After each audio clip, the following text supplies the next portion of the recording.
She looked at me across the quiet office, her voice calm but daring. "If you dare, touch me, and I promise you won't forget." I laughed at first, until I realized she wasn't joking. The office was nearly silent that evening, the kind of stillness that only comes after hours when everyone else has gone home. The hum of the fluorescent lights above filled the emptiness, and the only other sound was the faint shuffle of papers as I tried to focus on finishing my report. The city outside glowed through the tall windows, blurred streaks of car lights weaving across the streets below. It should have been just another late night at work. But she was there. She always carried herself with a calm grace that seemed unshakable, even when deadlines piled up or clients pushed too hard. Tonight, though, there was something different in the way she leaned back in her chair across from me, one hand resting lazily on the armrest, the other tapping a pen against her notebook. She wasn't looking at her papers, she was looking at me. Her eyes held mine longer than usual, steady, unblinking, as though she was weighing something unspoken between us. I tried to ignore it, tried to focus on the numbers in front of me, but the weight of her gaze pressed against me more insistently than the deadlines ever could. And then she said it. "If you dare, touch me, and I promise you won't forget." Her voice was calm, almost playful, but there was a quiet seriousness beneath it that made my chest tighten. For a moment, I wondered if I had misheard, if exhaustion was making me imagine things. But no, her lips curved into the faintest smile, and her eyes never wavered. I laughed, not because it was funny, but because I didn't know what else to do. My voice cracked with nerves, and the sound felt out of place in the hushed office. "You can't be serious," I muttered, shaking my head as if to break the spell. But she was serious. Or maybe she wasn't. That was the trouble, I couldn't tell. Her expression was a careful mix of mischief and something deeper I couldn't name. She leaned forward slightly, resting her elbow on the desk, her chin on her hand, studying me like I was a puzzle she intended to solve. I wanted to say something clever back, but the words caught in my throat. The air between us had shifted, thickened somehow, and it wasn't the kind of tension that could be brushed aside. Her challenge lingered in the space like a secret neither of us should have spoken aloud. I glanced back at my work, pretending to be unaffected, but the truth was, my hands trembled faintly when I reached for my pen. Her words replayed in my head, looping endlessly, more haunting than the city lights outside or the hum of the office lights above. That was the moment I realized this night wasn't going to be like any other. The hours stretched on, but the words she had spoken clung to me like static, refusing to fade into the background of work. I tried to convince myself it had been nothing more than a joke, a playful remark tossed into the air to lighten the weight of overtime. Yet every time my eyes drifted toward her, I found no trace of careless humor in her face. Instead, I caught the quiet assurance of someone who knew exactly the effect her words would have. I kept my distance. I buried myself in spreadsheets and documents, determined to steady my pulse, to remind myself that she was just a colleague and nothing more. Still, the space between us felt charged, as if invisible threads stretched across the desk, drawing me toward her even when I forced myself to look away. She broke the silence once, sliding a folder toward me, her hand brushing mine in the exchange. It was such a small touch, light, fleeting, but it sent an unexpected warmth through my fingers, as though her skin had left behind a trace of fire. I swallowed hard and kept my eyes down, muttering thanks that came out rougher than I intended. Her gaze lingered though, and I could feel it. It wasn't the stare of a superior checking your work, or a colleague waiting for an answer. It was softer, slower, as if she was searching for the part of me I kept hidden from everyone else. That realization unsettled me in a way I couldn't explain. The office around us only deepened the strangeness of the moment. The air conditioner hummed softly, the fluorescent lights above buzzed faintly, and the city glowed behind the windows. Yet, despite all the sounds, it felt like the world had narrowed to just the space between her and me. When she leaned forward to jot a note on one of the papers, a strand of hair slipped loose, brushing against her cheek. Without thinking, I almost reached out, the urge instinctive, but I stopped myself, my fingers curling into a fist on the desk. The unspoken dare from earlier pulsed in the back of my mind, and my hesitation suddenly felt louder than the hum of the room. She didn't press the matter, didn't repeat her challenge. Instead, she allowed the silence to fill again, her expression unreadable as she continued her work. But even her stillness felt deliberate, as though she was giving me space to wrestle with the thought of crossing a line. Every movement, every glance, every brush of her hand seemed to carry a weight it hadn't before. What unsettled me most wasn't the possibility of doing something reckless. It was the realization of how much I wanted to. I sat back in my chair, drawing in a quiet breath, trying to steady myself. Across from me, she wrote something quickly, then paused. Without lifting her head, she looked at me again, and the corner of her mouth curved, not in triumph, not in mockery, but in quiet knowing. The distance between us remained, but it didn't feel empty anymore. It felt alive.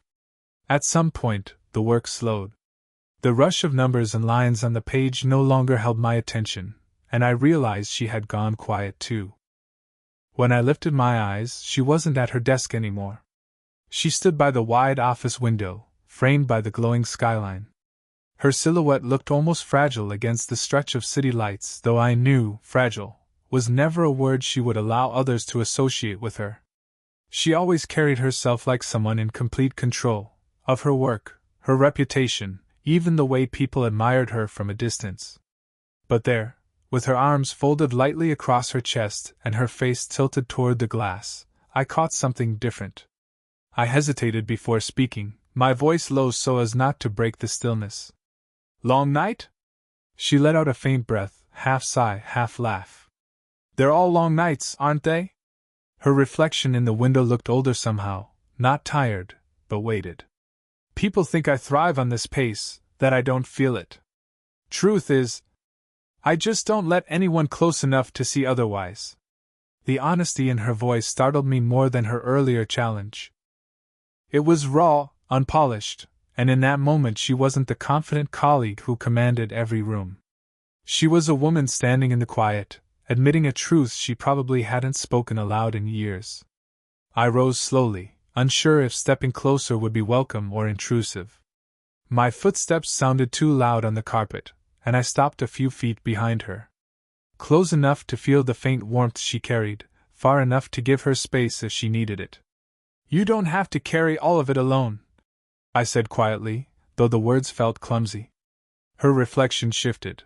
Her eyes flicked toward mine in the glass, but she didn't turn fully.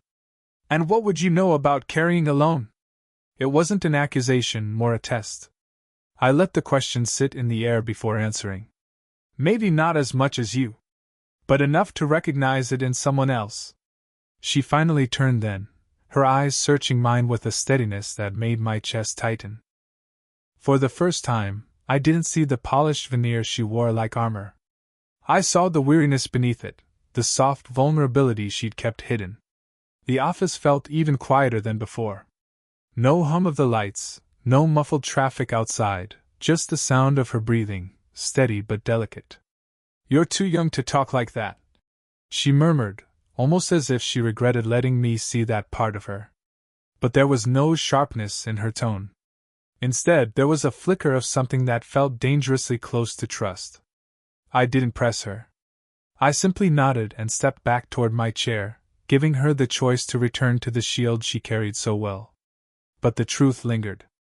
For a fleeting moment, her armor had cracked, and I had been allowed to see the person behind it. We returned to our desks, but the air had shifted.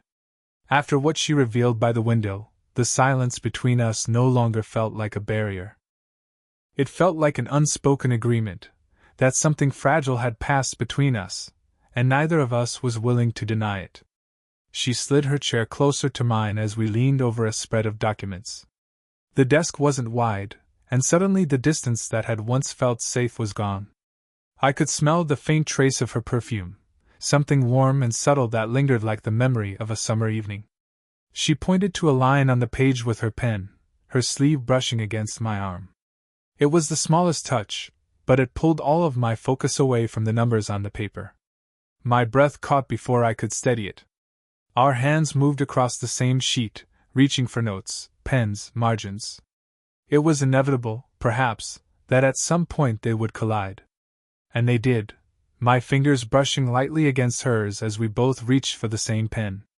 I froze, ready to pull back, to pretend it hadn't happened. But she didn't move her hand. Her fingers still beneath mine, warm, steady, unhurried. The pause lasted only a second, maybe two, but it stretched into something longer, something that sent a ripple of heat through my chest. My heart raced, too loud in my ears, but I didn't retreat. Neither did she. When she finally lifted her gaze, her eyes caught mine, and in them I saw no trace of teasing, no hint of the daring words she had spoken earlier. What I saw instead was quiet recognition, as if she, too, had been waiting for this small contact, this silent acknowledgement of something that had been building between us for longer than either of us wanted to admit. Her fingers shifted, not enough to pull away, but enough to let the touch become deliberate. I felt the subtle weight of her hand resting against mine, gentle and unspoken, and the effect was dizzying. Neither of us said a word. The moment was too delicate, too easily broken. The hum of the office lights above, the faint glow of the city outside, all seemed to fade until there was only this, her hand beneath mine, and the unsteady rhythm of my breathing trying to catch up to the reality of what had just happened. When she finally withdrew, it wasn't abrupt. Her fingers lingered, sliding slowly, almost reluctantly, as though she was giving me time to notice the loss of her touch. And I did. The absence was sharp, leaving behind a restless ache that no spreadsheet or report could distract me from. We both returned our eyes to the papers, pretending to focus, but I knew the numbers had become meaningless. That fleeting contact had changed everything. It was no longer a dare. It was a promise waiting to be fulfilled. The work in front of us had long since lost its meaning.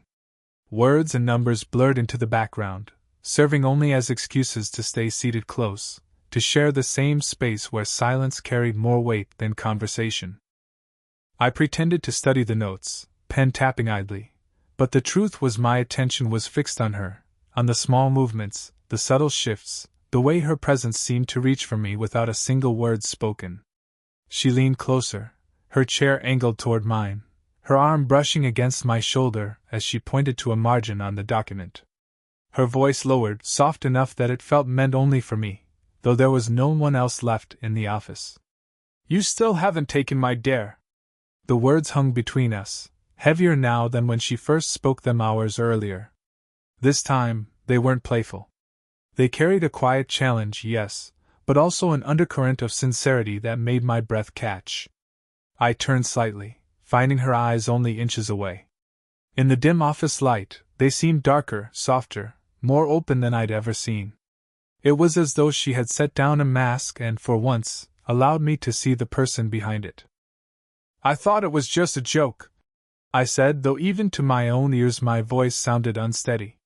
Her lips curved, not into a smile of amusement but something closer to understanding. "Maybe it was. Maybe it wasn't. Depends on what you do next." The nearness of her unsettled me. The faint brush of her sleeve against mine, the warmth radiating from her, the delicate scent that wrapped around me, it all blurred the line between colleague and something far more dangerous. Every instinct urged me to lean closer, to take the chance, but fear tugged back, fear of crossing a line, of losing the fragile balance we built, of misreading the truth in her eyes. But then she shifted again, closing even more of the distance, her hand resting on the edge of the paper, so close that the back of her fingers grazed mine. The contact was deliberate this time, unmistakable. "Tell me," she whispered, her voice steady but threaded with something fragile. "What are you so afraid of?" The question sliced through me. Because the truth wasn't that I was afraid of her, it was that I wasn't. Not anymore. I didn't answer right away. My throat felt tight, words trapped behind the pounding of my heart. Instead, I let the silence speak for me, my eyes holding hers, my hand inching just slightly closer, until the space between us was almost gone. She didn't pull away. She didn't flinch. She simply watched, her expression unreadable yet softened with something I couldn't mistake, an invitation not to cross recklessly, but to see her clearly. In that moment, I realized the dare wasn't about boldness at all. It was about trust. And she was daring me to give it. The air between us trembled with possibility. I could feel it in the way my hand hovered just shy of hers, in the quiet patience in her eyes. She wasn't rushing me, wasn't pressing for a response. She was simply there, steady and unflinching, waiting to see if I would choose courage over hesitation. My pulse thundered in my ears as I finally moved. Slowly, deliberately, I let my hand settle over hers. The contact was simple, skin against skin, nothing more, but the effect was shattering. Her hand was warm, steady, and for a moment I felt her fingers tense as if ready to pull back. But she didn't. Instead, she let out a soft breath, and I swore I saw her shoulders ease, the faintest sign of release. Her eyes flickered shut for a heartbeat, and in that brief pause, I realized she hadn't been testing me. She had been waiting for someone to meet her with gentleness instead of bravado, patience instead of conquest. The silence was alive, humming with something fragile yet powerful. I wanted to say something, to mark the moment with words, but anything I could have spoken would have felt clumsy, unworthy. So I simply let my hand remain, my thumb brushing lightly along the back of hers. She opened her eyes again, and when they met mine, there was no mask, no teasing smile. There was only honesty. "Now that," she whispered, her voice softer than I had ever heard it, "you won't forget." The words echoed her earlier challenge, but the meaning had shifted entirely. It wasn't a dare anymore. It was a promise, one spoken not with playfulness but with quiet certainty. I felt my chest tighten, not with fear but with a warmth that spread slowly, steadying me. Her hand fit beneath mine in a way that felt natural, as though it had always been waiting for this exact moment. And in her gaze I saw something unguarded, something I knew she didn't offer freely. We didn't move for a long time. The office around us might as well have disappeared, the city lights, the hum of the overhead lamps, the forgotten stacks of papers, all of it faded. There was only her hand beneath mine, and the unspoken understanding that whatever existed between us had just shifted into something undeniable. When she finally eased her hand away, it wasn't abrupt. Her fingers slid against mine slowly, leaving behind a ghost of warmth that lingered long after the contact was gone. She didn't rush to fill the silence with words. She didn't need to. I sat back, drawing in a careful breath, feeling both lighter and heavier at once. Lighter because I had finally crossed the line she had drawn, heavier because I knew the weight of what it meant. It wasn't about touching her. It was about reaching her. And that was something I would never forget. When we finally closed our laptops and gathered our things, the office felt strangely different. The silence no longer seemed heavy or suffocating. It was softer, almost gentle, as though it knew something between us had shifted and was giving us room to breathe. We stepped out into the night together, the city cool and alive around us. The streetlights cast a warm glow along the pavement, and the faint hum of traffic filled the quiet spaces where words didn't seem necessary. She walked beside me, her heels clicking softly against the concrete, her pace unhurried. I matched her stride, not wanting to break the rhythm. For a while neither of us spoke. Our shoulders brushed once, then again, and neither of us moved away. Each accidental touch felt intentional in its own way, a silent agreement that the distance we had kept inside the office no longer held power here. Finally, she glanced up at me, her expression calmer than I had ever seen. No teasing smile, no raised eyebrow, just a softness that made my chest tighten. "You surprised me tonight," she said quietly. I tilted my head, uncertain. "How so?" She looked ahead again, watching the passing headlights. "Most people hear a challenge and rush to prove something. You didn't. You waited. You chose." She hesitated, her voice dropping lower. "That's rare." I let her words settle before answering, because they deserved more than a quick reply. It didn't feel like something to win. It felt like something to respect. Her lips curved, not in amusement but in gratitude. She didn't answer right away, but the way her eyes softened told me she had heard more than just my words. We reached the edge of the street where our paths would normally part, hers toward the train station, mine toward the parking lot. I slowed, unsure if I should let the moment end as it always had. But then she stopped too, turning to face me beneath the pale glow of the streetlight. For a heartbeat she simply studied me, her eyes searching. Then, without a word, she stepped closer, closing the space between us. Her hand brushed lightly against my arm, then rested there, steady, warm. "Maybe tomorrow," she said softly, almost like a secret. "We'll see where this goes." The words weren't a promise, not yet. They were an invitation, fragile and full of possibility.